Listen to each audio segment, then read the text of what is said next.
The child picked up a strange egg. He was very curious, so he pried open the shell and saw a blue color inside. The child tried to open it completely, but his mother called him. At night, the child was surprised to find only part of the eggshell remaining on the ground. At that moment, a strange sound was heard in a room. The child walked slowly closer. He found a small dinosaur-like monster behind the bushes.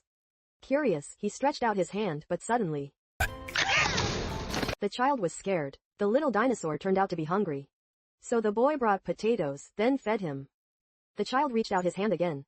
The little dinosaur was not afraid anymore, but his appetite was getting bigger. Quickly, he finished all the food. The child felt that his body looked dry. So he poured a basin of water on him. The little dinosaur swam happily.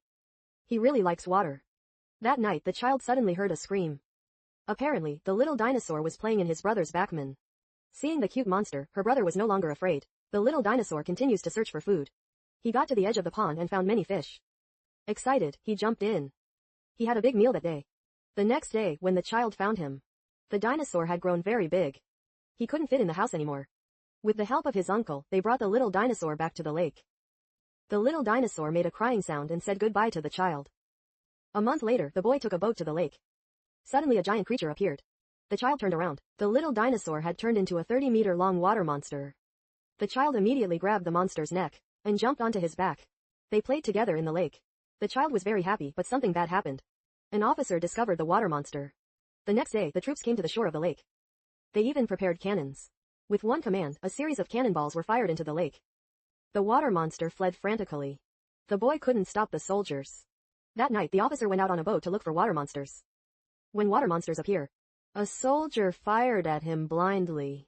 To protect the water monster, the child jumped on his back, trying to lead him to the sea. They both dodged the cannonballs. But the soldiers raised a giant iron net to deter those water monsters. The child also greeted the water monster. Finally, under the child's gaze, the water monster jumped out of the water with all its might.